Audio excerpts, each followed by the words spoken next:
All right, everybody, I got 6 o'clock, so we're going to rock and roll here.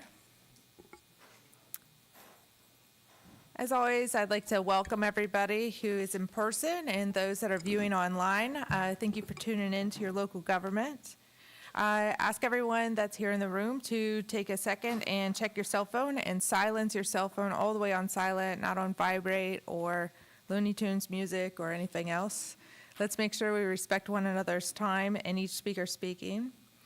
And your patience and understanding is appreciated as council deliberates on various agenda items. There is open public comment at this meeting and all meetings, and signups are encouraged at the front. Specific public hearings are advertised and designated separately. We don't have any specific public hearings tonight. We do have open public comment. And we want to acknowledge the staff's work and preparation. Their insights are invaluable to each topic of town business. We operate under the council manager form of government, and Natasha Tucker is our town manager. He handles daily operations and department administration, while our town council provides direction and authorizes policy in accordance with the laws of the Commonwealth of Virginia and our town charter. While each council member has the ultimate responsibility to contribute and vote distinctly, the council does work as a body, and we are duly elected to serve responsibly and ethically the citizens of Colonial Beach. Participation of each member contributes to effective leadership, and collaboration is the key to productivity in local government. Let's engage in constructive discussion, remain open to different perspectives, and work together for effective resolutions. And finally, I just remind everybody that the meetings of the Town Council are formal proceedings and are thus recorded. And with that, we will call to order the August regular meeting on Wednesday, August 19th, 2026. And I've got 6 o'clock on the dot. Please join me for standing for a moment of silence, which will be followed by the Pledge of Allegiance.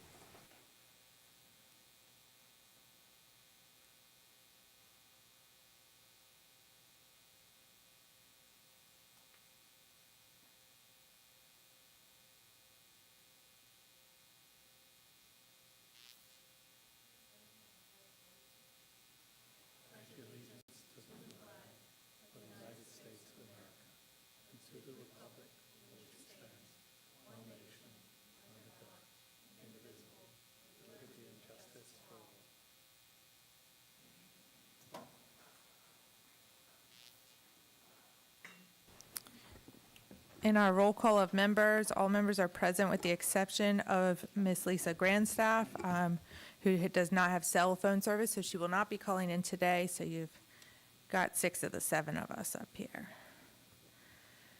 There are no additions to the agenda. Is there a motion to approve the agenda? Is there a second? Second. Is there any discussion? All in favor? Aye. Any opposed? Right. On our consent agenda, we have approval of minutes for June and August. Is there a motion to the consent agenda? So moved. Is there a second to that? Second. Okay. Any discussion? All right. All in favor, say aye. Aye. Aye. Any opposed? All right. And moving right along on council member announcements, and I'll start on your side, Mr. Wood, tonight. Okay, let's see. First is outdoor movie night, Saturday, the 29th. That's going to be at the community center at 8:30, starring the Black Panther movie, my cat Sam's favorite movie. Canning and food preservation classes are Wednesday, September 2nd and 9th, 11 a.m. to 5 p.m. Coffee Walk has a new route. Second Friday, September 11th, is casual walking on the boardwalk, starts at Love Bites and ends at Colonial Buzz. Second Friday, Sip and Stroll, September 11th. Community board game night is second Tuesday, September 14th, 6 to 8, and that's going to be at the community center as well. There will be no fitness classes until August 25th. And then regard to the Planning Commission, at the July 13th meeting, the commission discussed 2 chapters of the comprehensive plan. The Board of Zoning Appeals met last night, and it approved a variance to a lot setback to allow a new home to align with the neighboring homes. The home that it replaced was set back further. There is a vacancy, by the way, on the BZA, so if anyone's interested, please apply through the town website. That's all we have today. Mr. Larson? Hi, good evening, everybody. I don't have a specific report on schools tonight. I think Dr. Addo, or possibly his designee, will be speaking and probably update you on the start of school. Finance Department just wants to remind everyone, as always, if you're struggling to make ends meet, if you're behind on your bills to the town, tax bills or otherwise, stop in the office and have a conversation. Always better to do that with any creditor, by the way, credit card company, mortgage holder, landlord. Better do that than be silent. But anyway, come see them and they will work out some arrangement to help you get through. And that's it for me. Thank you. Mr. Williams? Okay, good evening, everybody. Just a few announcements from the police department. The Colonial Beach Police Explorers is an organization of young people from our community, ages 14 to 21, who are interested in learning about police work. Explorers receive instruction on police practices and procedures and are eligible to accompany officers during their duties. Through this scouting-sponsored program, explorers learn the value of community service and develop their leadership skills. Our explorers will be having a meeting on Friday, August 28th at 5 p.m. in the community room at the police department. We welcome all ages eligible young people to come to the meeting and learn more about what exploring law enforcement can do for them. And also, just a reminder, the next Neighborhood Watch meeting will be held on September 24th at 6 p.m. in the community room at the police department. And finally, the Colonial Beach Police Department will be hosting our National Night Out event on Tuesday, October 13th from 5 p.m. to 8 p.m. on the Town Hill. Please save the date and join us for the outstanding community event. Hope to see you all there. Thank you. Thank you. Ms. Amford? Good evening, everybody. I just have a couple things from the Community Foundation. So on September 9th at 6 p.m. at the elementary school, the Community Foundation will be hosting the candidates for town council for the candidate forum. All 4 candidates will have a chance to speak, and if you have any questions, you can send them to info@communityfoundation.org. And then on September 19th at 10 a.m. to 12 p.m. at the community center, they will be hosting a Colonial Beach meetup with guest speaker Dan Bender and partner with PB Mars. And they will be talking about strategies to keep more of your money in retirement and answer any questions. And then on September 26th, from 10 a.m. to 1 p.m., the foundation will be having a shred-it truck at the high school parking lot for free shredding. So if you have anything that would need to be shredded, bring it on down. And that's all I have. Mr. Allison?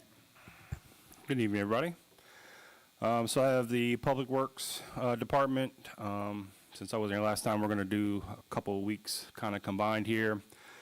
And I would like to say it wasn't as fancy as everybody thought it was. Being in San Diego, I was in a lab for 10 half hours a day that had no windows. So sorry I missed last time, but it wasn't that great in San Diego either.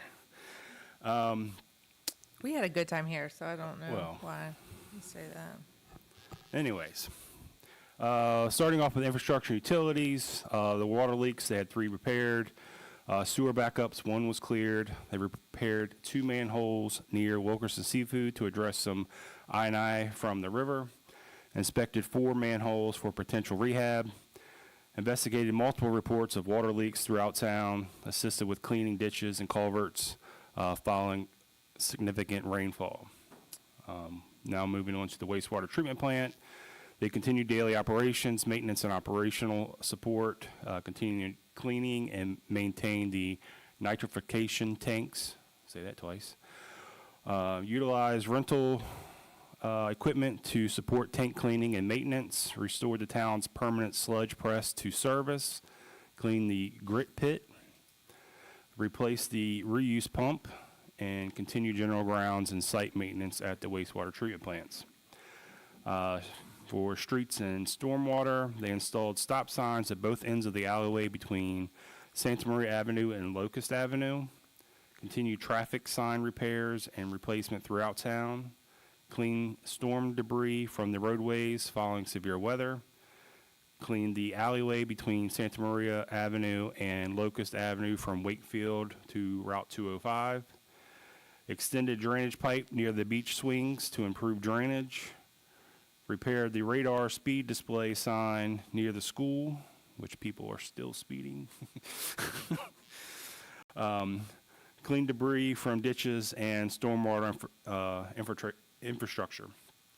Moving on to buildings and grounds, continued park cleanup and beautification throughout town, continued the grass cutting operations, completed routine building and facility maintenance, installed fencing at the entrance to Eleanor Park. Looks great, by the way.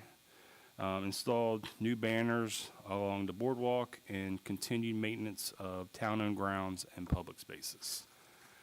That's all I have for tonight. Thank you. Sure. Heather, this thing beeped up here, and I'm not sure what's going on with it. Yeah, it did, and then it stopped, so I just want to make sure I fix that logistically.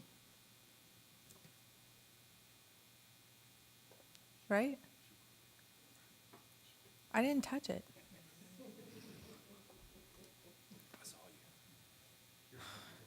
Okay.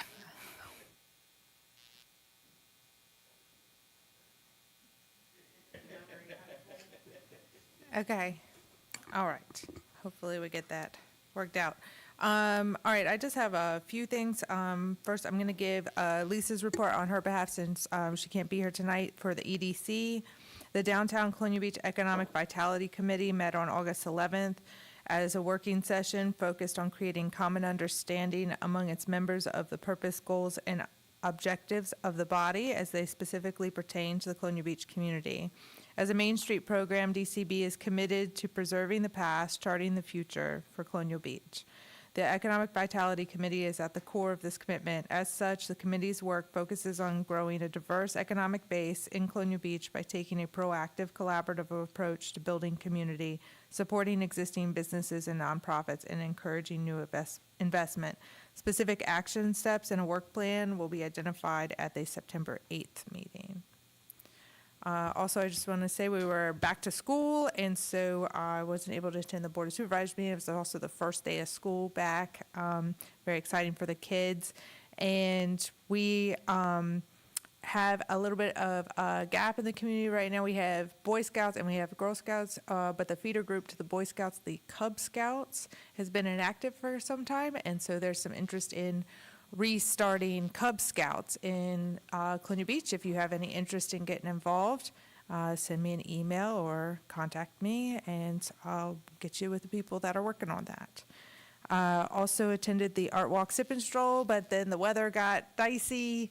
But there was a really cool activity. The Peddlers Market is participating in the Art Walk nights, and they have a make your own slime with the kids activity out there. And just wanted to highlight that fun part of that activity that's happening in Colonial Beach.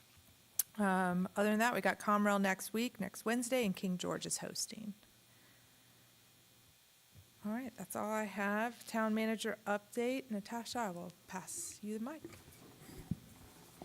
Good evening, Madam Mayor, council members, those in the audience, and those listening to us online.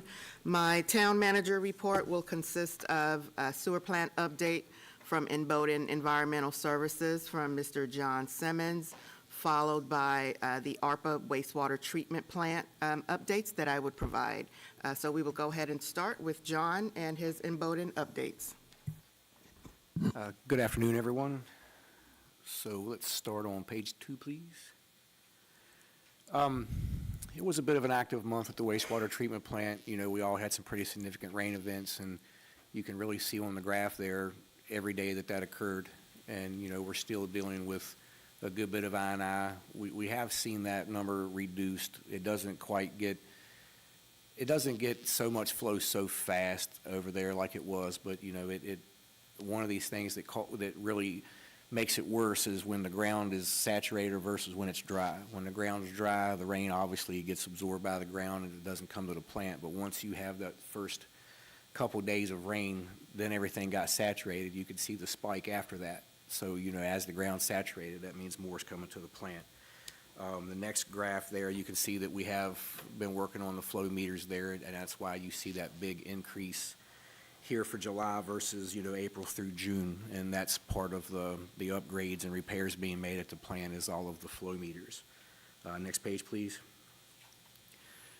Ultimately, effluent quality wasn't affected much. You know, we had good ammonia, TSS, all of our nutrients and things looked good. Where we had the issue this month was the fecal coliform and entero. You know, when that flow gets up as high as it doesn't have the contact time in the UV disinfection system, and that's where those elevated results come from.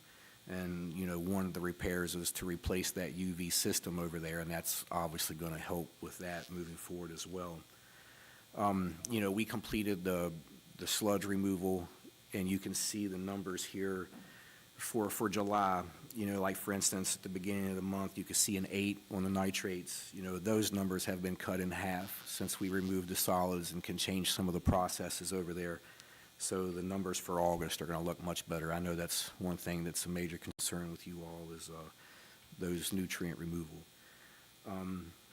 The operational notes, you know, Natasha will get more into that because this could be part of her ARPA update, but it's really just, you know, we did finish the sludge processing. That equipment's been removed, sent back to the vendor. You know, we've had some electrical issues over there some related to the storm, some not, but it's really just kind of the same old with us when we have these bad storm events. We got lucky for several months, had a dry spell. That's bad for the water table, but it's good for the wastewater plant. But that really concludes my update. Does anybody have any questions?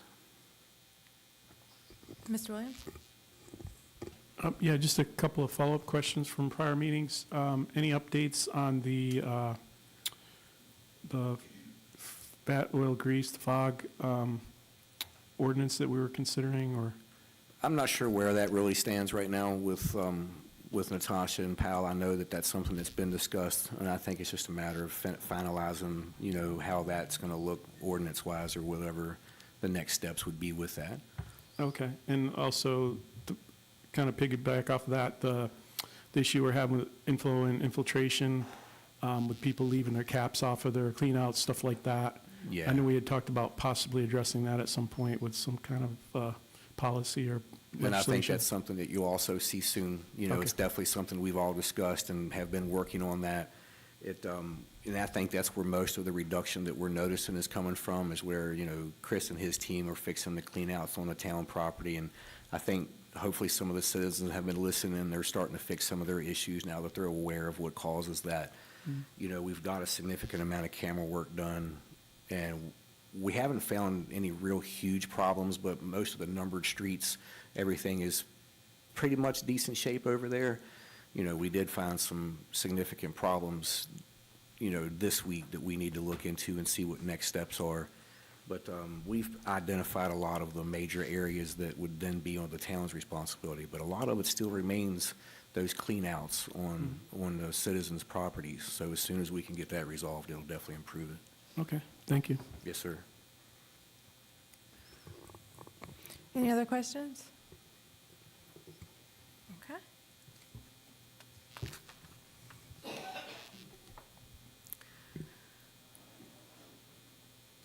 So we have received ARPA grant funding, and we have put these funds to such great use, as you'll see as I go over the projects that we've been working on this evening.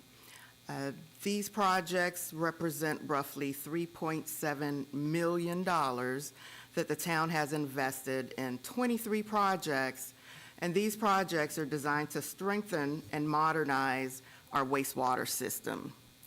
The work is focused on 3 critical areas of our wastewater system: the pump stations, the collection system, and the wastewater treatment plant itself. Next slide.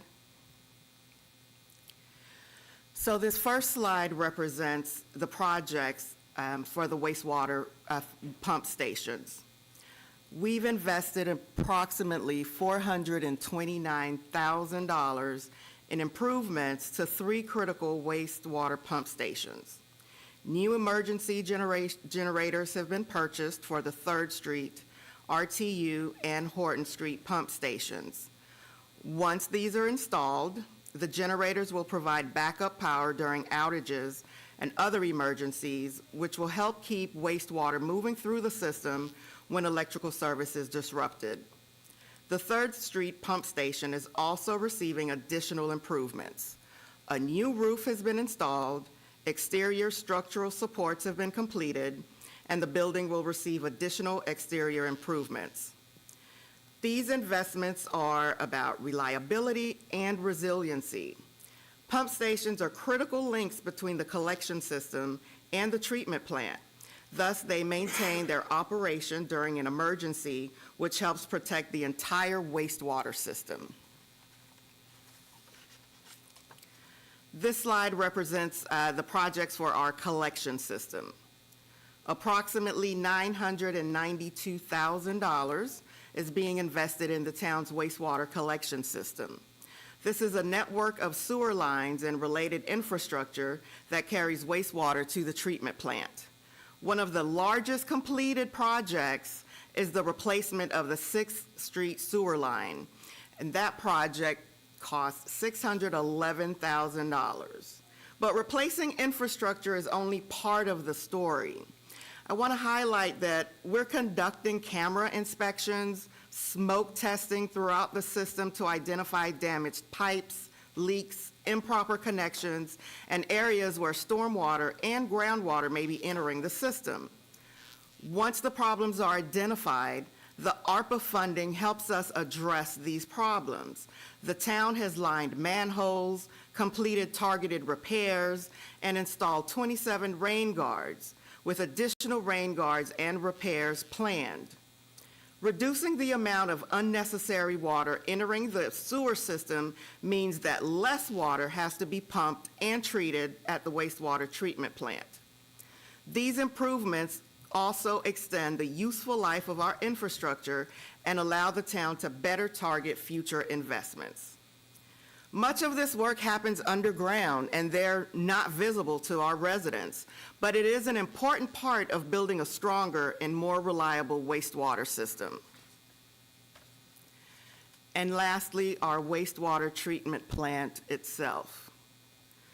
The largest portion of the town's ARPA grant funding goes towards the wastewater treatment plant. Approximately $2.35 million is dedicated to improvements at the wastewater treatment plant. One of the most significant completed projects involved removing more than 2.7 million pounds, approximately 1,300 tons of accumulated sludge from the facility. We've also replaced and we're rehabilitating critical equipment throughout the treatment plant. 2 new influent pumps and 2 new effluent pumps have been ordered. Improvements are underway to the denitrification filters and other treatment components. Electrical and structural assessments are helping identify and prioritize additional needs. The SCADA control system has been replaced, which modernizes the technology used to operate and monitor critical treatment processes. Another major milestone was the arrival of the town's new UV disinfection system. We've received the equipment and installation planning is underway. Once operational, the system will provide an important upgrade to the final stage of the wastewater treatment process. We've also completed the engineering and design for improvements to the plant's headworks, and new grit removal equipment has been ordered. Together, these projects address aging infrastructure throughout the treatment plant, rather than focusing on single pieces of equipment or process. When the ARPA funding ends, improvements in the plant will remain. There is still work to be done, but I am proud of the significant progress that's already been made. Altogether, this comprises 23 projects $3.77 million of ARPA funds and 3 critical parts of our wastewater system. This one significant investment is a true investment in the future of Colonial Beach. Next slide, please. Okay. So this slide represents the funding that we've received from ARPA. We've identified funding across the central drainage area, which is completed, the I&I testing, the wastewater treatment plant repairs, and wastewater processing system repairs and upgrades. We've requested 4 rounds of reimbursements. We have received the first 3 requests for reimbursements, and the 4th request is still pending disbursement. Our balance of ARPA funds that remains is roughly $1.9 million. So we are well targeted to complete and use the funds within the timeline of November 2026. However, I want to stress that once this round of ARPA funds are expended, there's still more work that needs to be done in the plant, which is part of the consent order. So we will have to target additional sources of funding. We're in a good position to continue the projects because as we've received the reimbursements from the ARPA fundings, we can use those funds to continue with projects in the plant, or we could use those funds for some other areas as council directs. And lastly, Mayor and Council, I have some very good news to share regarding the town's WQIF monetary assessment. DEQ has officially waived our 2025 assessment in full, thus eliminating the entire $235,152 obligation. It's important to put this great accomplishment into context. In 2024, the town was initially facing a WQIF monetary assessment of approximately $117,000. Through our work with DEQ and the progress being made at the wastewater treatment plant, we were successful in having that assessment significantly reduced. This year, we have gone from receiving a reduction to receiving a full waiver. The town's 2025 assessment was $235,152, and DEQ has now waived the entire amount. That means the town will not have to pay any portion of that assessment.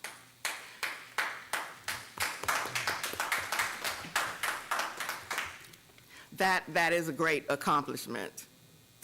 And this just really demonstrates the progress that we're making.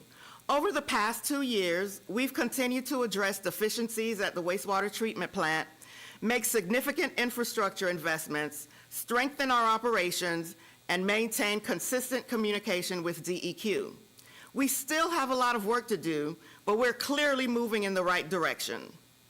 I want to recognize Bowdoin, our third-party wastewater operator, for the role that they've played in helping us get to this point. Their operational expertise, work at the treatment plant, and assistance in addressing compliance issues have been an important part of the progress we've made. I also want to recognize our town staff and everyone who has worked behind the scenes to improve the system and our standing with DEQ. This is particularly significant when you consider the investments we're currently making in the wastewater system. Every dollar that we do not spend on a monetary assessment is a dollar that can remain available to support the system and our taxpayers. In 2024, we were able to substantially reduce the assessment, and in 2025, we eliminated it entirely. This is a significant accomplishment and a very positive outcome for the town and our utility customers. Great job.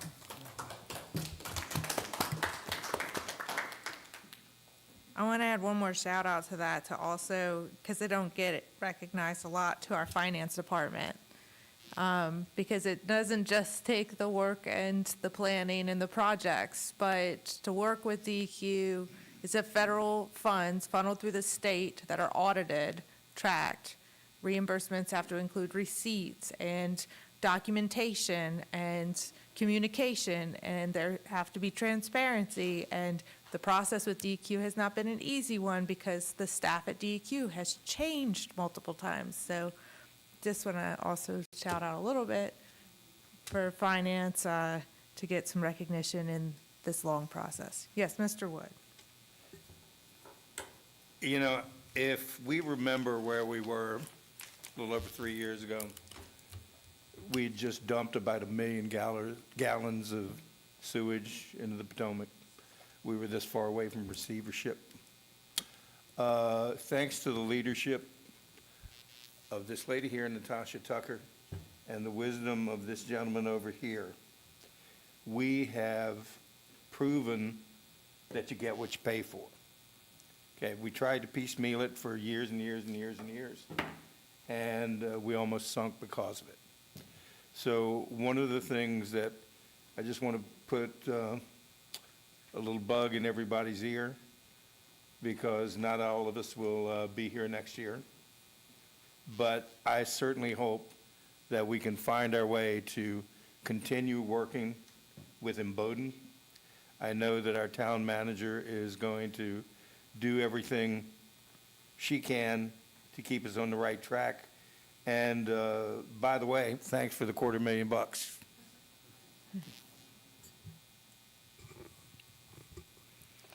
Anybody else? All right. Well, that was a good update. Thank you. Appreciate it. And it closes out in November, so we'll get a finalized update in November, right? Yeah. And that will come in also to our legislative agenda discussion later today. All right. Next up is our presentations. We have a Years of Service Award. Like most of our public works employees, Mr. Michael Weldon is of the Shire kind and not here tonight to get his public recognition, but he works tirelessly for the town. He does whatever he's asked. He works in the grounds and maintenance crew. And as far as going out and having to work independently, get things done, keep the town clean on a busy summer resort area, it's a big job, it's a hot job, sweaty, sometimes stormy, or everything else in between. And he does it with care and dedication. So we want to say thank you to Mr. Michael Weldon and recognize his valuable contributions over the past 5 years. His loyal and dedicated service have played an integral role in the success of the town of Colonial Beach. So just a round of applause for Michael. And Chris, you can get this over to him with his pen and everything. All right, I'll give that to you after the meeting. Next up is Westmoreland County Board of Supervisors, Mr. Trivett. Welcome, Mr. Trivett.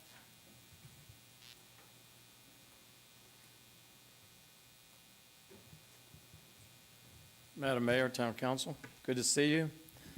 Mr. Tucker, congratulations. That's not easy, and I'm sure that it wasn't an effort only by you, but your whole team, and it's not easy. It's just like when you get in that IRS loop and you can't get out of it. Same way with DEQ, I can tell you. So that you really need to be commended big time for that. Rebecca Paynes is our new Parks and Rec Director. She worked for the YMCA for several years. We discontinued our contract in Westmoreland with the YMCA, and now she'll be the new Parks and Rec Director, and she'll reach out to all the stakeholders, and she already is. They were having a meeting tonight, actually, with several different groups to try to help see where we go from here when it comes to Park and Rec. So I'm looking forward to good things there. The sign should be up at the transfer station now saying that they'll accept 5x8 trailers. Somebody sent me a picture. this past weekend, it hadn't been removed, and they couldn't take their trailer in there, and it should have been done. We'd asked Waste Management to do that several weeks ago, and unfortunately, it just didn't happen, but should have been taken care of today, so hopefully that's been resolved. We voted on the personal property tax relief and approved 20%, basically off of your vehicles. So if you own a vehicle that costs $1,000, you don't owe anything. So, which is good, and but there ain't too many vehicles that are $1,000. So, anyway, is there anything that anybody has for me tonight? I'm going to be short and one thing I do want to tell you, I was at a VACO conference last week, and the governor was a guest speaker, and she's put $200 million more into the wastewater treatment plants for upgrades. And so I know I saw that is at the top of your agenda when you do your legislative session, but I'm going to keep that in front of our state senator, because I see him very frequently and remind him every time I see him that we want that money. You know, we will use it. We won't be like a bordering county that got 12 million that didn't use it. We know we got money here as a result of him getting behind us, and I think he will do that again, and there's extra money there. So keep that, you know, straight up there at the forefront, and hopefully we'll get several million again. Any questions tonight about anything? Anybody? No, Great. thank you so much. Thank you. Dr. Addo, you're up next.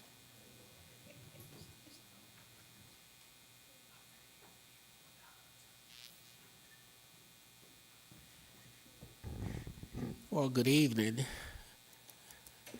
Madam Mayor, council members, everyone present tonight. That's as short as I've ever heard Mr. Tribbett. I'm still chuckled by that. That's impressive. On to my presentation. Thank you for allowing me to speak tonight. Since our last gathering from your last meeting, we have started school. It's our second week of school, and as I shared last year, this year is even better. It is smooth. It is nice. It's my 30th year in education, and I'm celebrating that as my 30th, and I'm enjoying every minute of it. But we did start out with our new teachers coming in several weeks ago, and we were able to introduce them to Colonial Beach public schools and also around the town in our annual golf cart, and that was amazing and marvelous. The week after that, all of our staff returned to us, and they were excited for our kids to return, and we usually do some professional development and keep them abreast of all the changes that has come from Richmond that impacts us, and that was wonderful. I was able to share with our staff that we are definitely meeting all of our goals in our strategic plan. One that I highlighted, so they're aware of it, is that 2 years ago, we were able to retain and recruit all of our, we had 88% retainment of our staff 2 years ago, so that was incredible. And this past year, we had 89%. So that tells us that we're doing something correct. Our environment, our culture is great, and folks are deciding to stay here at the beach. So that's one I'm very excited about. But moving on, the same week we had our ribbon cutting ceremony, and I do want to thank Madam Mayor, the town manager, and chief for showing up and supporting the schools. I'm sure the rest of you guys were there in spirit. If you want to get a tour, please let me know. I'll take you through. It's wonderful. For the outside, you've probably seen. It's even better inside. And I think our kids, our staff are enjoying it every single day. I do want to give a big shout out, huge shout out to BAM, to the Lions Club, and also to our PTA. We had a lot of businesses support the school to get it started, but these three organizations helped feed our staff while they were here the first week. So we want to give a big shout out and thank you to all of them. We greatly appreciate their partnership and their support of the school system. And as we move along, one last, and I'm going to be short. I do want to thank Mr. Trivett also. Thank you, Mr. Trivett, for being there at the ribbon cutting. He has been a big supporter of us, and we appreciate his guidance. Sometimes I do have to call him to have a chat, but he's always been very graceful and wonderful for the school system. But finally, I do want to share with you that we are completing the punch list for the front entrance and the main office, and that's where we are to take care of little things. And we're moving straight into our phase 2. As you probably remember, our initial plan was always to build a weight room. As of right now, the weight room is in the classroom. And we want to get that classroom back and get it out of that classroom and get a weight room outside, and also operational offices. And maybe we're thinking about some special education offices also. It will be an addition to the high school. But we are excited. This is great for all of our kids that are coming from elementary school that will be going to the high school for years to come. I'm old. I probably won't see that. This is my 30th, so don't quote me. I have one of my board members here, and I keep telling them, they say I better not give up on them by the end of the year. VRS said I can go out and relax after 30. So I'm enjoying this last year. I'm not saying I'm leaving. It's just it's good to be in that position. But that's all I have for you tonight. If you have any questions for me, I'll be glad to answer those. I hope you don't retire this year, but thank you for letting us know and being there. It's been, the ribbon cutting was excellent. The front entrance is really a massive improvement, and I'm sure it's going smoother because you don't have a construction crew around there right now as well. But yeah, thank you.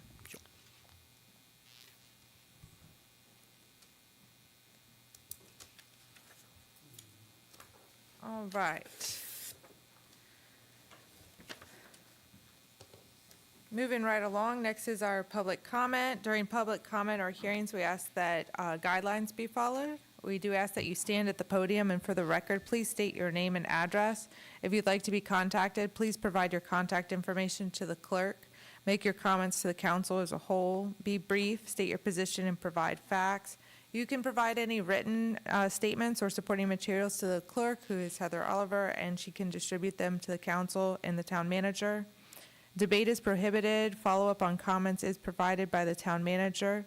And speak clearly, as we want to hear what you have to say.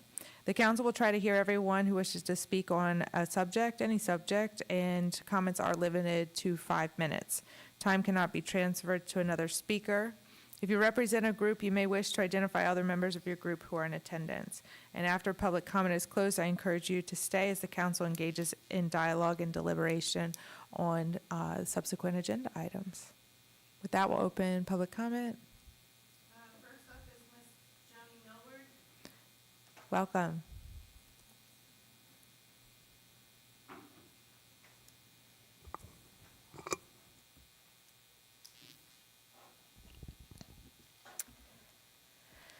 Good evening, Madam Mayor and council members. My name is Joni Millward, and I'm speaking to you tonight as president of the Virginia Osprey Foundation. I live at 405 Livingstone Street in Colonial Beach, and I want to share with you the data that our organization has collected this osprey season. When this season began, we counted 38 active nests, meaning there were a pair of adult birds occupying each of those nests.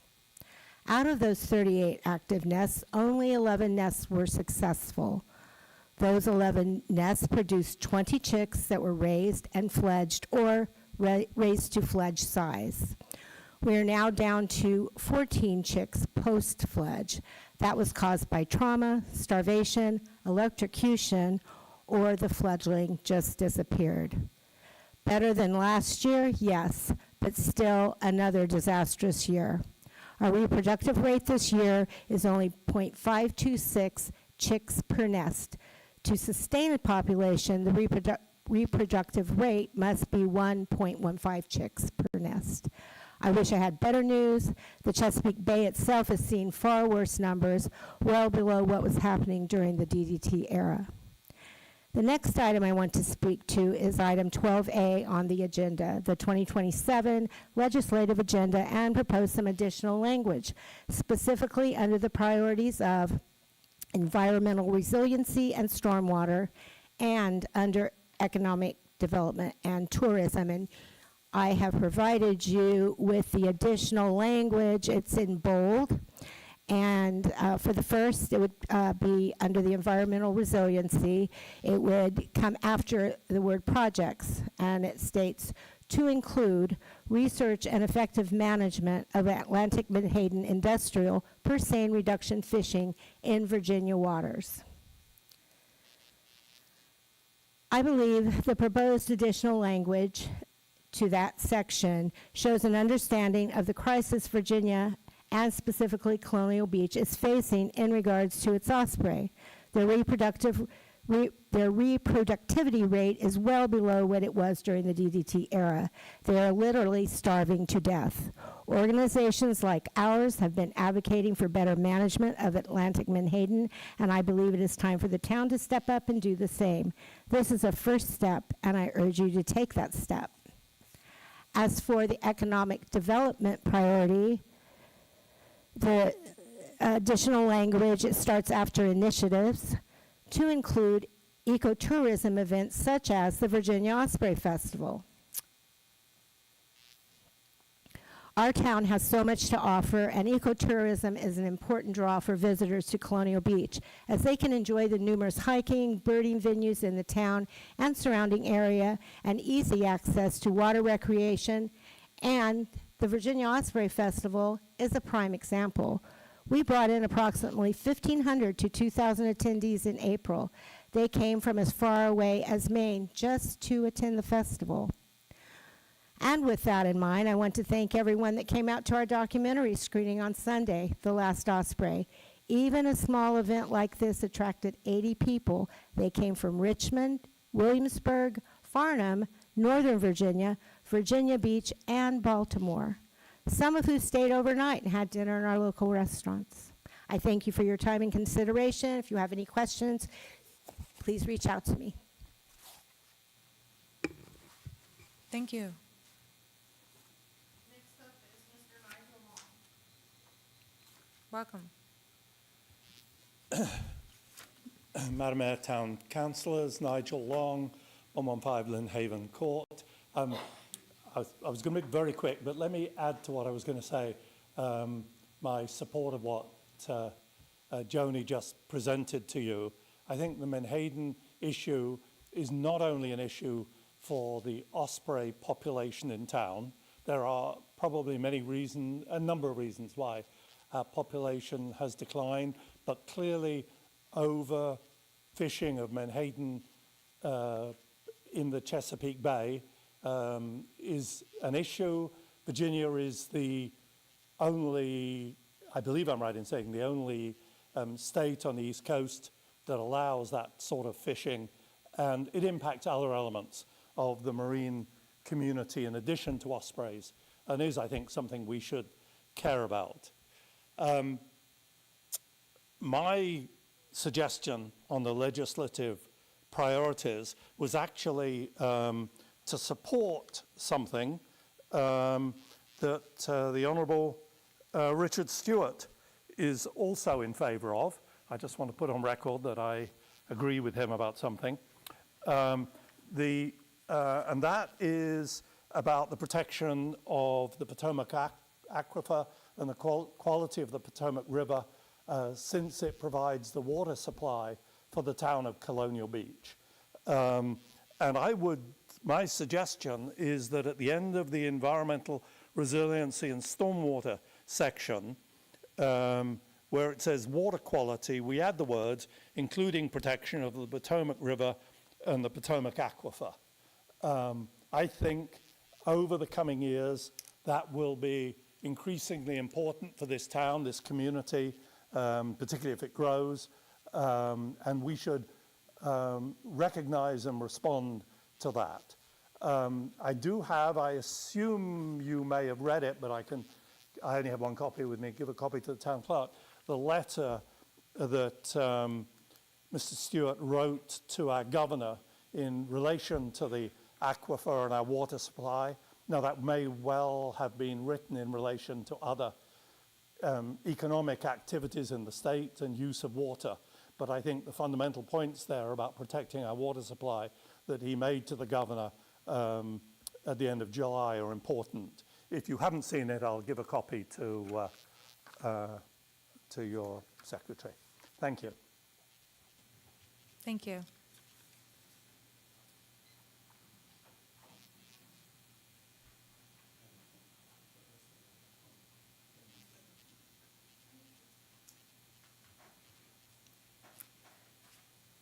Is anybody else signed up? Would anybody else like to come up? Always open it up. Can I just say, I forgot, Linda's on the board and Linda Northridge is Noted for the record. Anyone else? Okay. All right, with that, we will close public comment. I have 7 different times, 6:51 p.m. And that moves us directly into the 2027 legislative agenda. Ms. Tucker? Madam Mayor, Council, tonight I'd like to begin our discussion regarding the town's legislative priorities for the upcoming General Assembly session.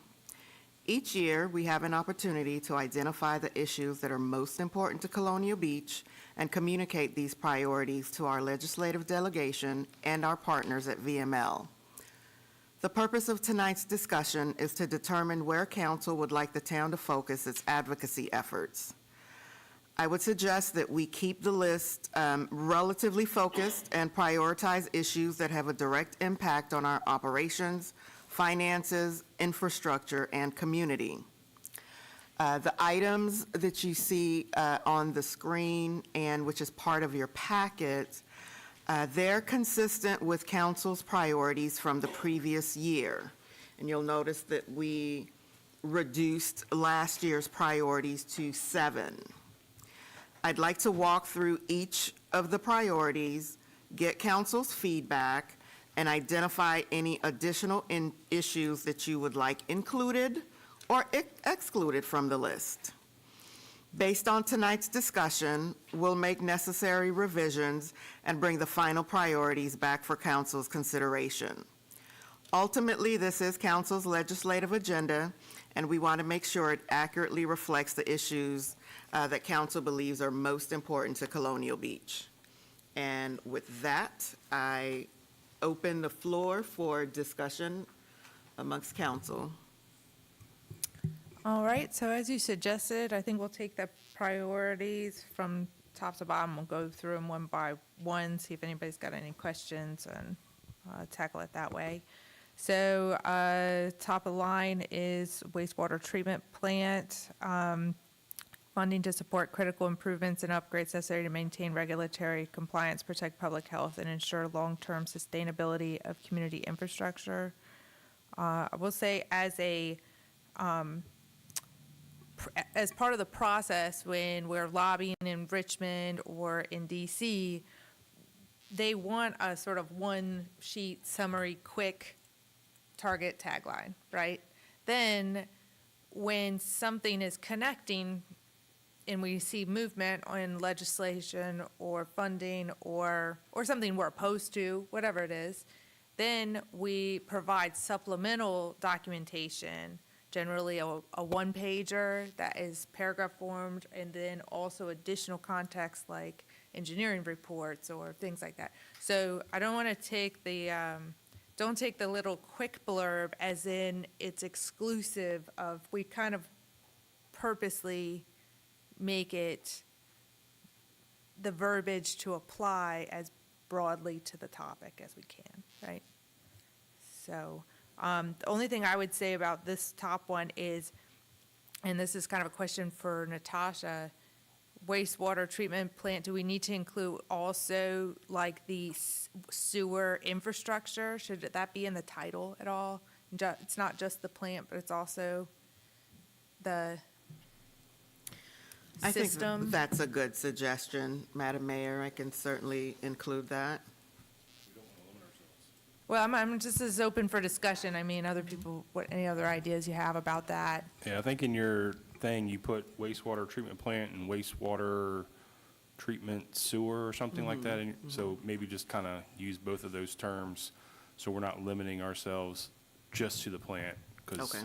obviously we have issues in the point, we have issues in, different areas of town that require sewer.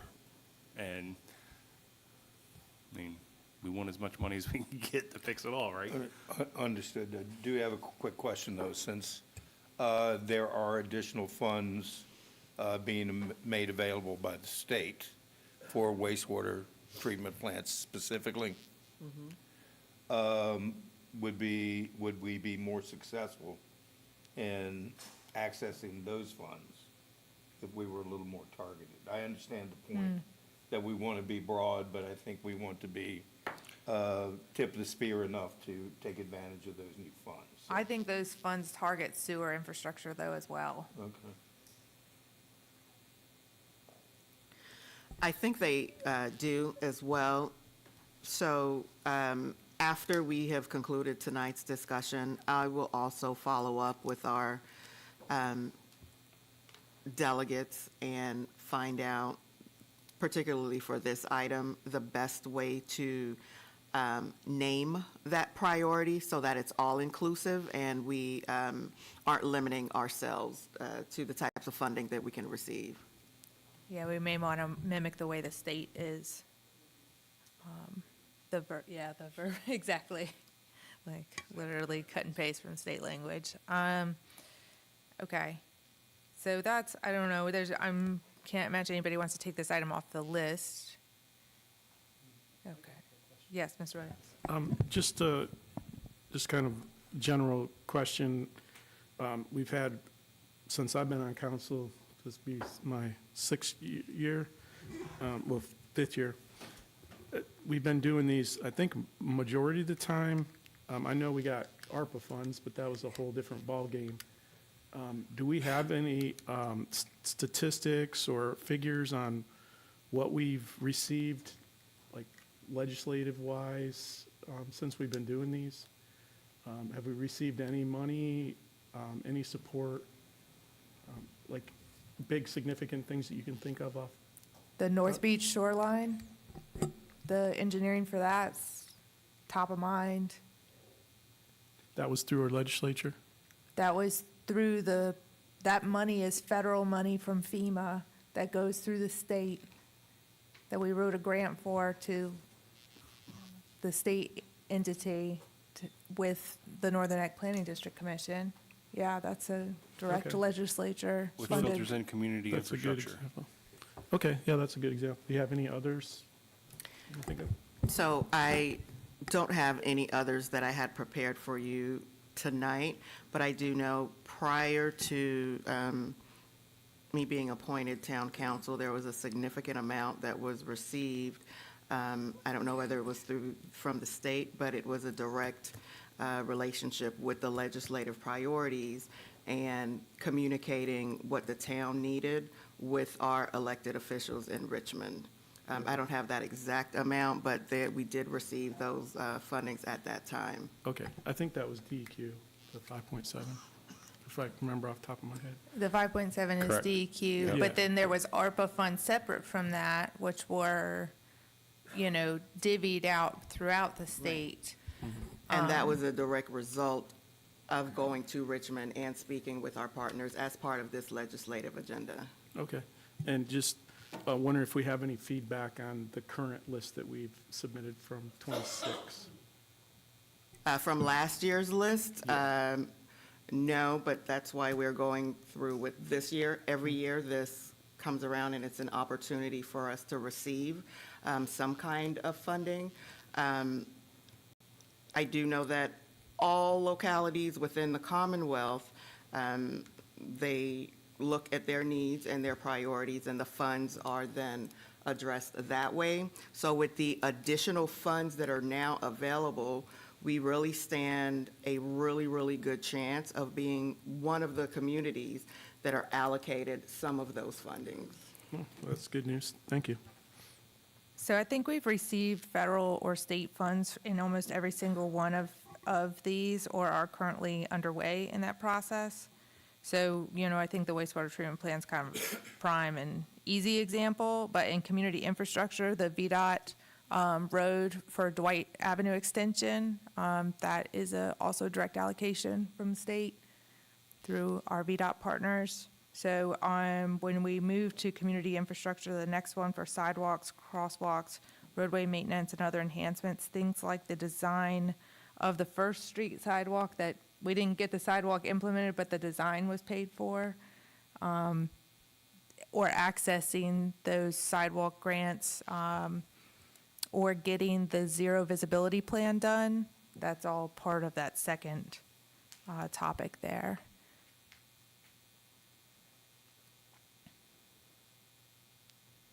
Does anybody know if this community infrastructure, does it cover water pipes at all?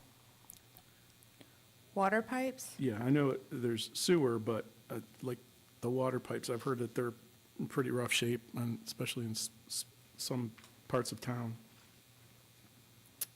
I think right now, if we want to add in the water infrastructure, that would be a new item to add. I mean, are we targeting that also separately, or do we want to include that in sewer infrastructure? Do we have any idea of what the significance, I don't know, Chris, would you know? I mean, I've heard I don't know if it's only sewer or if it's water and sewer, but I've heard, for like example, the Point is in horrible shape with plumbing and one of the worst sections of town. I could be wrong, but I'm just wondering, does the town have an idea of the condition of the water pipes versus the sewer? Is that as significant? Because I know, with DEQ stuff, we've been pretty highly focused on the wastewater treatment plant, but I want to make sure we don't skip over that when it could be just as high priority, if not worse. Just like our collection system for the sewer, our water system is old and outdated. There are sections of it coming to the end of its life. I was actually on a water leak last night where the water line was in horrible shape. It's probably going to have to be replaced. I don't know how much of that's going to have to be replaced, but the water system is definitely worth investing in, because without that, you can't live in town. So, yes, we do have sections of town with bad water pipes. Some are worse than others. Some are manageable. Some, at some point, will no longer be manageable. So I do agree that it would be worthwhile to invest in the water system. I do believe that it should be a separate item from wastewater, since it is a completely different system, and target them independently. I don't know what's out there for water systems, but it's something we could probably look into if that's council's desire. It's probably so, oh, I'm sorry. Oh, just one little quick follow-on. When you're all out there, I know you guys see everything because you're in the ground and you have a sewer or water leak. And so I'm assuming you probably see both pipes same time, so they're usually in a similar proximity. Are you seeing one's in worse shape than the other, or are they pretty comparable? They're both in pretty bad shape? They're not necessarily adjacent to each other. Water does not need to have the same depth as sewer. Sewer is usually deeper because it has to have gravity to get from point A to point B. Sometimes we find them both, sometimes we don't. I'm not going to say they're equally as of an issue. Sewer has a longer lasting effect on its issues with the sewer pipes versus the water pipes, because it has more components that it affects downstream from that issue. But again, like I said, the water lines are definitely worth investing into and need to be updated and replaced due to their age. Just like everywhere else in the United States, our infrastructure is aging out across this entire country, and it's something that needs to be addressed. Okay, thank you. Madam Mayor. Yes, Mr. Wood? Is that something much like we did with the sewer lines, where we made what we need to do quantifiable? Right, so in order to do testing and that sort of thing. Is that a process that we should begin so that we can maybe put that on our next legislative agenda? Because we can't just say, well, throw in some pipes for us too. We don't know how much we need. So that's a good point, Mr. Wood. So the reason we've been able to be successful with the wastewater treatment plant applications, I mean, a big part of that is Senator Stewart, to be honest with you, but also what he needs in order to be successful in Richmond is quantifiable data. And so we have an engineering report that lists exactly everything that needs to be done, and it has prices estimated on it, and that then is validating the request, right? And when we go back and ask for, I mean, it's still more than $13 million, I think, that is still outstanding on that engineering report we haven't done. So there's still a lot to request and a lot to validate getting requested.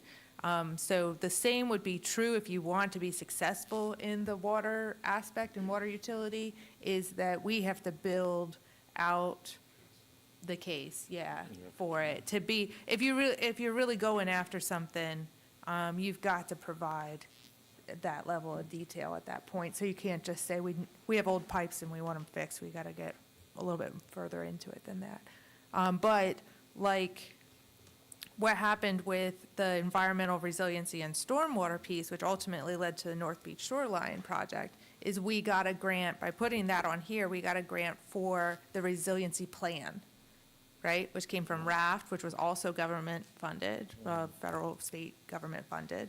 So that's a good example of how that process plays out. Like, you put it on there maybe in a generic way, but all you're really asking for at that point is help in getting it planned and help in getting the engineering study.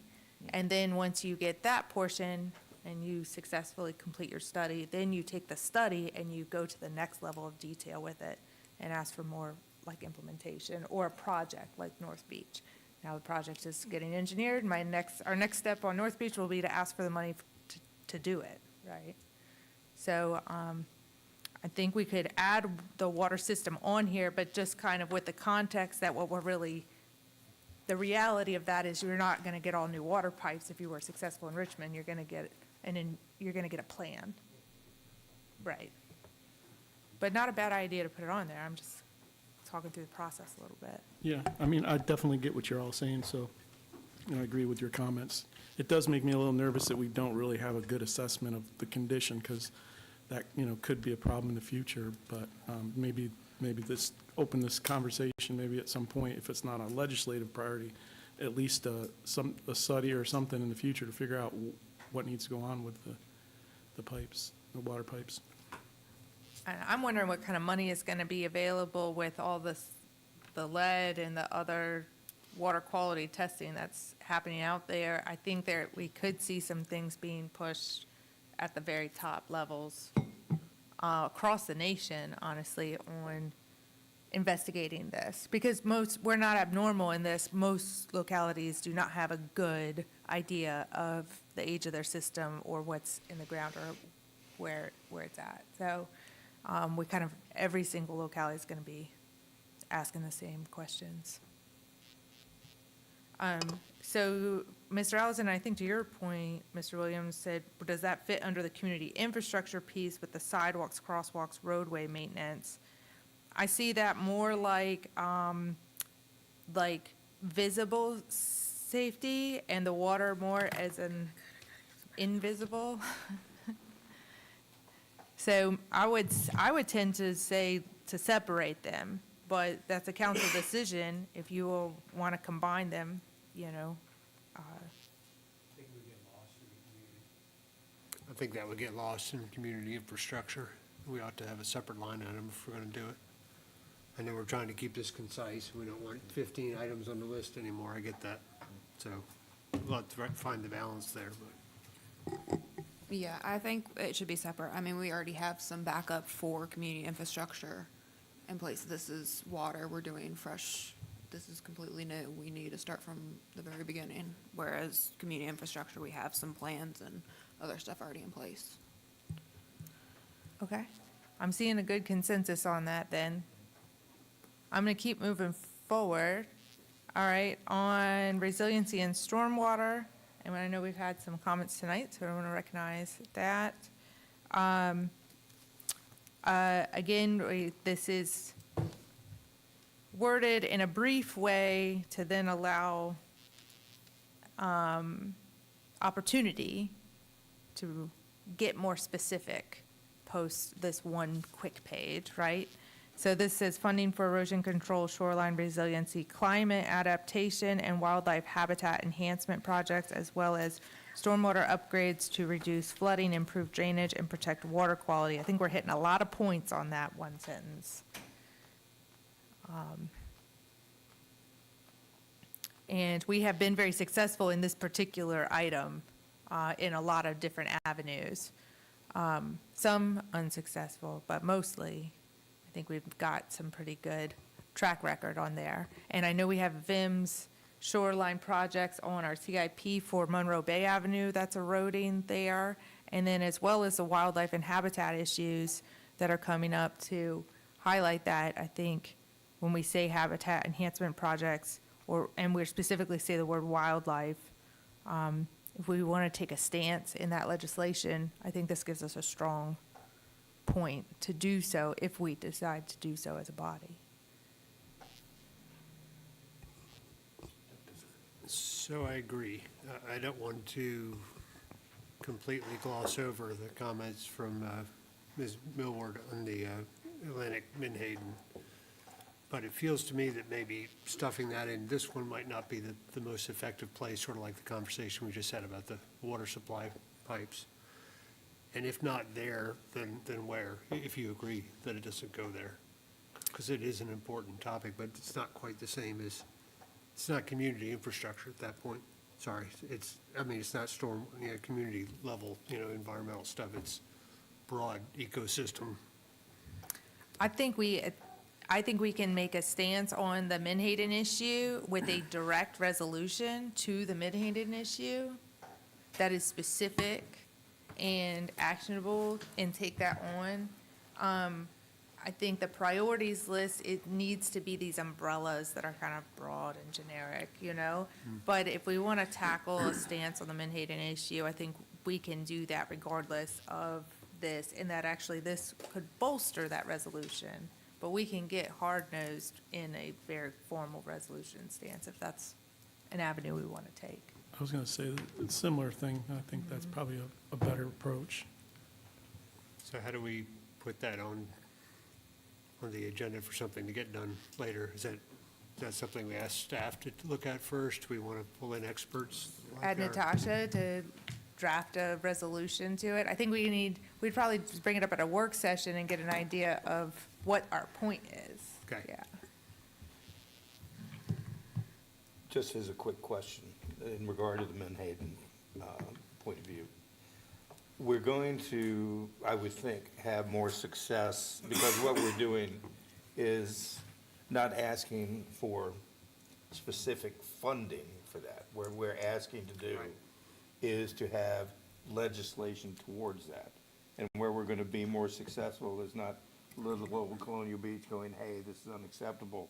If we're able to get consensus among more municipalities and then put it together that way, as opposed to what I don't want to do, not only Joni, but to the entire situation, is to do it a disservice by tucking it away somewhere where it's not going to be seen and not acted on.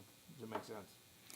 The most similar instance I've seen of that is the 2A movement, Okay. where multiple counties added in resolutions because of the push in the 2A movement. And I think that's probably a good example of seeing coalition of strength in numbers, just as far as the actual process of that. What's 2A? The Second Amendment?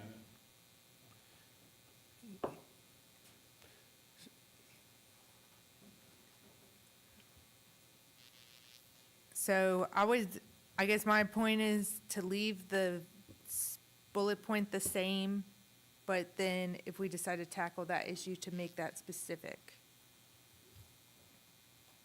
Right. Yeah, maybe address other localities that are towards the Chesapeake Bay that would be influenced or helpful. We can use those as a conjoining effort to do that. Yeah, I actually wrote down while she was talking that, to bring this up at the Mayor's Institute at VML. Because I think there'll be a lot of other, it's in Norfolk this year. And so there'll be a lot of coastal, communities at that conference. I'd like to see what their stance is and what they're doing about it. And, you know, how it's being brought up in their communities.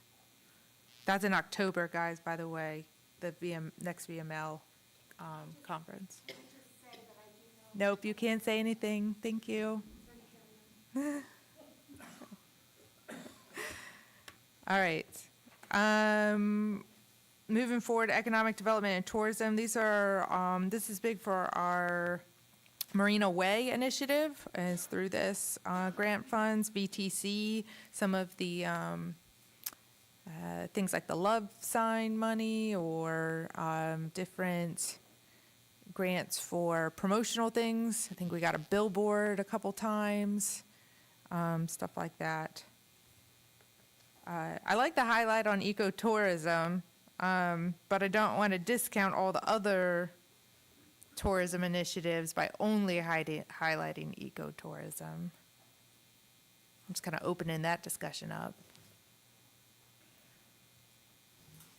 Yeah, I had thought when I read it that if we said anything, we'd just say, you know, tourism, you know, including ecotourism. And that's as far, you know, for the same reason, we don't want to water down the rest of the message with a single initiative or a single topic.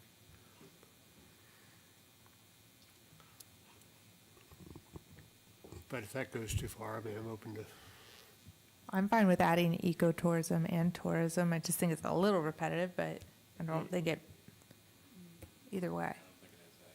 You don't think so? Not significant enough? Okay. All right. Not in this instance.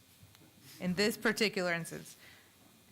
And again, we do, for the Osprey Festival, I know this, both our delegate and our senator have written letters for the festival that we read in the beginning, and they appreciate it, and they've been very responsive to it. So I think we have strong legislative support for that festival, so that's good. So we can kind of pledge our commitment, our continued commitment in that way specifically.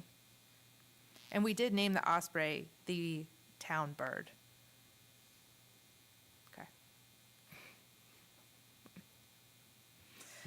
All right, moving on forward, local access to healthcare. We just applied for the FEMA grant for, along with the Northern Neck Planning District Commission and the County of Westmoreland for the new rescue squad building on 700 Colonial Avenue.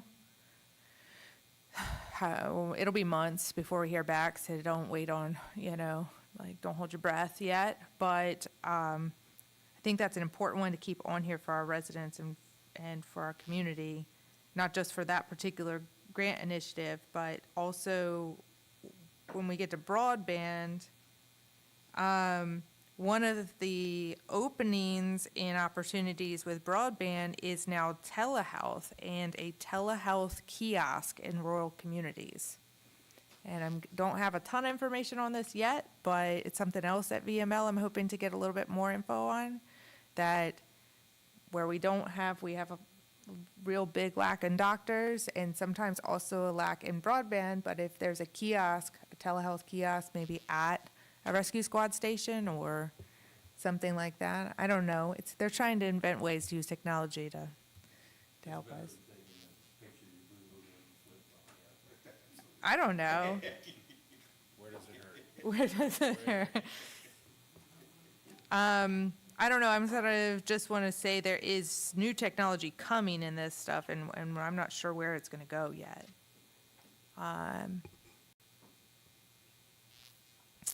All right, so we keeping that one on here? Yes. All right, there we go. All right, the required local match for schools. So this was on there because the proportionate rate of the local match was getting astronomical for small communities especially. This last year, we saw that balance out a little bit.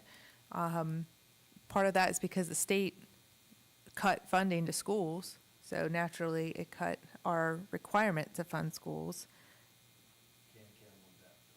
I mean, Well, I'm it's a- just saying the truth, that's what happened. It's also largely due to a projection, a drop in the school population, right? So the multiplier went down. Right, for the number of pupils. Yeah. Yeah, but they still use a averaged estimate, but yeah. So, do we leave this on here? I remember I had spoken with, Delegate Pugh Kent on this twice. She has a subcommittee at the legislature, particularly for rural school systems, related to this. So if we want to continue working that avenue, it might be something that I end up at a subcommittee meeting for, or Natasha does. If we don't want to continue down that avenue, I will free my calendar. Do No, you- I'm just asking for input, guys. Do you all believe there's more juice to squeeze from this? I don't know. Honestly, Tom, I Man, don't know. If, Is that a no? I said, is that a no? I don't know. Okay. I don't know. yeah. I mean, we don't want busy work, but for years on end, we were getting scared by the rapid rise in the local match.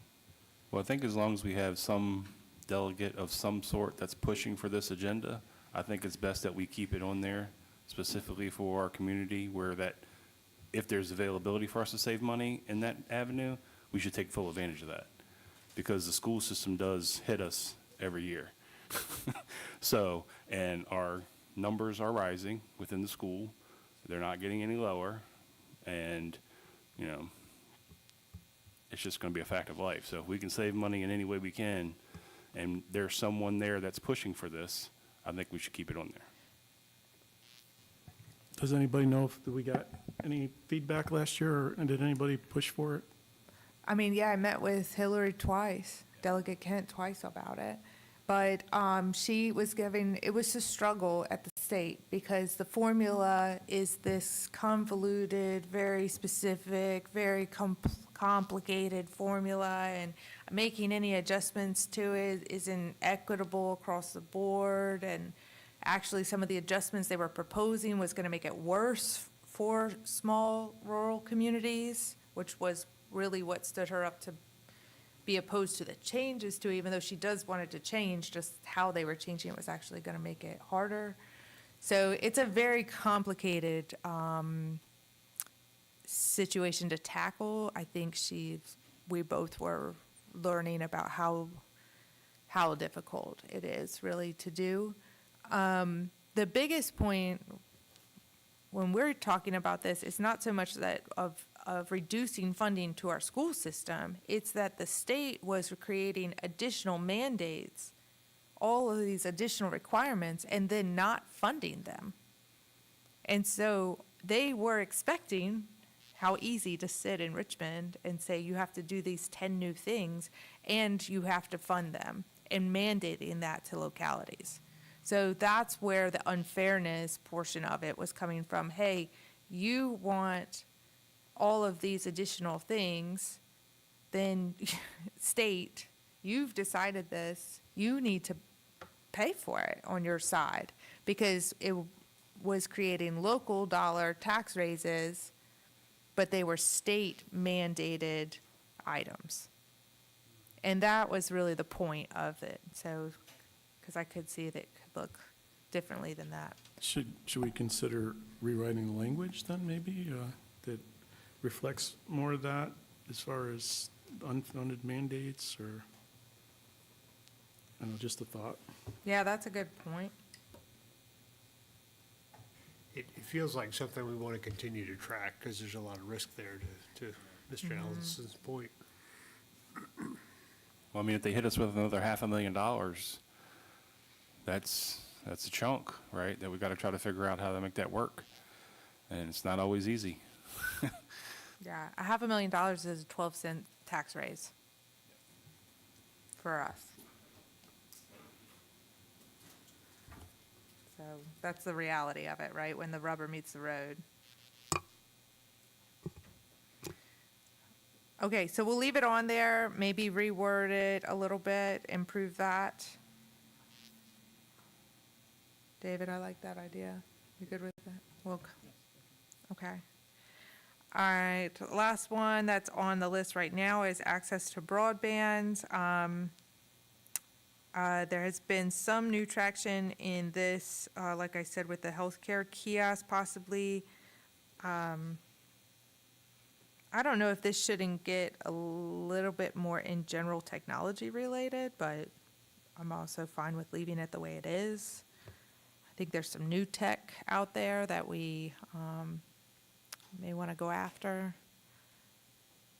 But this does say telehealth and opportunities for education and workforce development.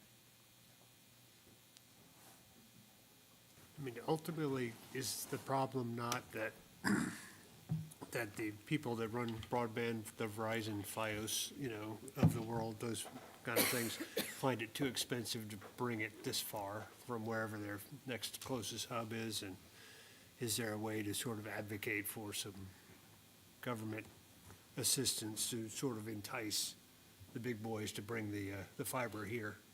Right, when I think about this, that's what I think of. Is that a realistic goal? Well, is it realistic is maybe going too far, but is it, am I thinking about it the right way? I think for us, it was, what we currently have in terms of internet, there's a monopoly, right? We don't have any other options other than the cable, or, some people have Starlink and, those things are coming, but there's a cost to those, right? What we're trying to do is make the internet we have today cheaper. So the best way to do that is competition. So, All Points Broadband that's gone down through the county and those areas where they now have both, some of that is a little bit easier to get costs down. I had a house that was built for my daughter, and I got internet for $20 a month because they were interested in doing a 2-year contract, no deal kind of thing. And I was able to get a lot cheaper than your standard $59.99 or $79.99 type package. But I had the ability to say, I'm not going to go with you, I'm going with the other. And that's when the price dropped. Right, so the question I'm asking is are there things that the state and federal government can do to make it more likely that we get that competition here? Yes. What I Yes. think that would work against us on that is the study that we had done, that took a look at where we need to even be to be standard. And so people are going to focus more on getting us up to, borderline, I guess, as opposed to being able to bring a higher dollar service here, because we don't have the folks to do it.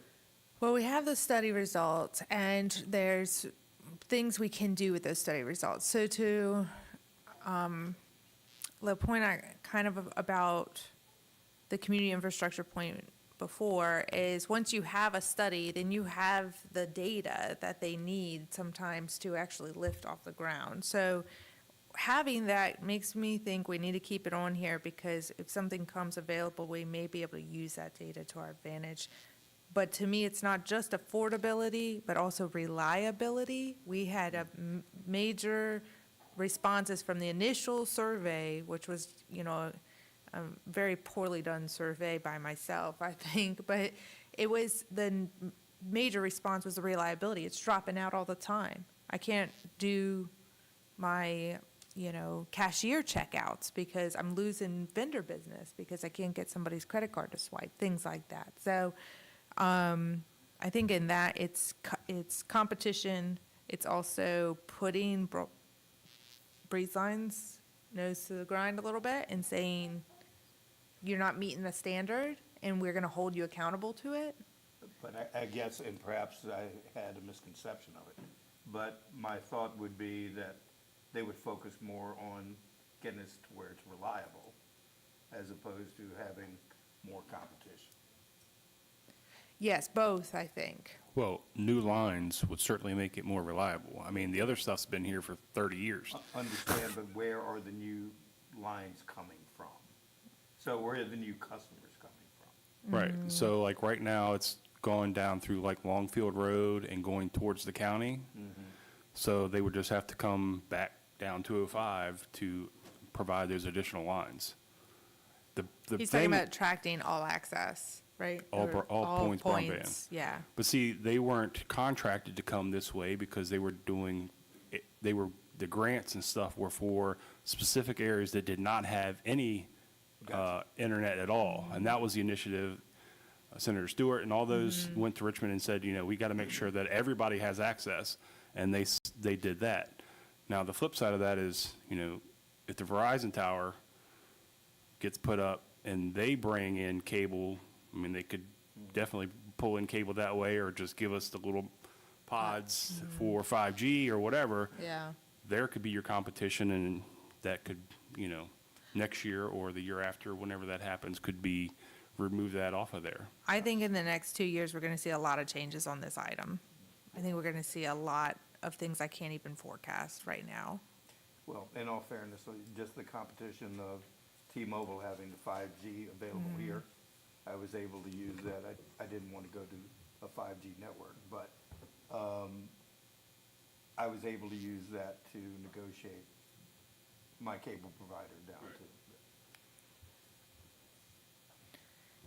Yeah. Okay, so I'm kind of saying let's leave it unless I'm hearing something else from people. Yeah, I think it's sort of like the required local match. We want to leave it there for visibility and to prove that we still care about it, even if we don't know exactly what we want right now. Yeah. I might have to pair with what's out there too. All right, and then I'm saying, I have noted here to add the water line system, water line utility system as an additional item on here. And I think probably the action requested will be similar to the wastewater treatment, but just pertaining to water. Drinking water, yes, all right. Sounds good. All right, anything else to this? That's now 8, we've gone back up from 7 to 8.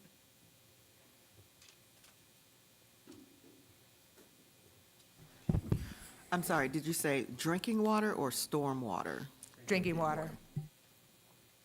Well, potable water, yeah. And so then Natasha will bring this back at our next meeting in September for final approval. Any other comments then before we? Okay. The only comment I would have is if we can look at any potential items that we're targeting, and Richmond has verbiage to align the verbiage as close as possible, I mean, we do that in proposals or grants or anything like that. You want to kind of make it look like they wrote it. Oh, that fits perfectly. Yeah, we'll optimize it some. Okay.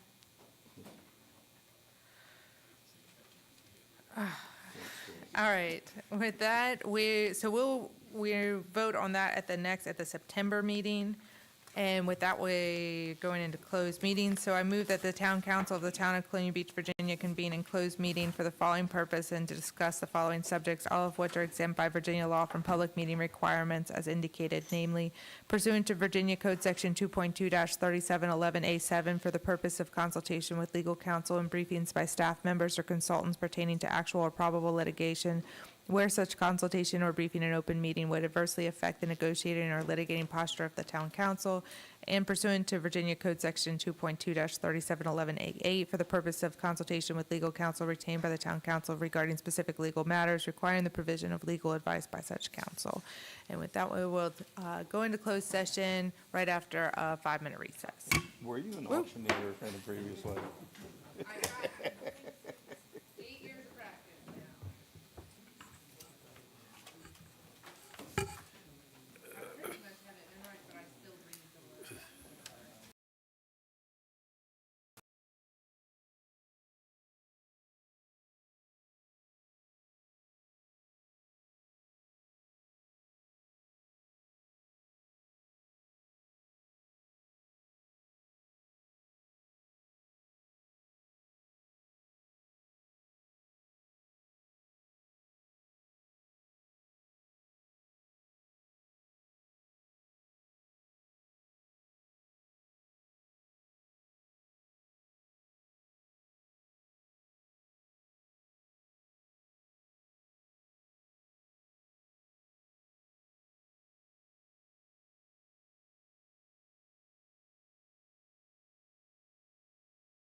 public business matters lawfully exempted from open meeting requirements under the Virginia Freedom of Information Act, and only such public business matters as were identified in the motion by which the closed meeting was convened were heard, discussed, or considered in the meeting by council.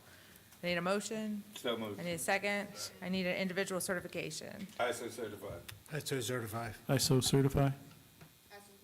I so certify. I so certify, and with that, we will adjourn tonight's meeting at 8 o'clock. Not too bad.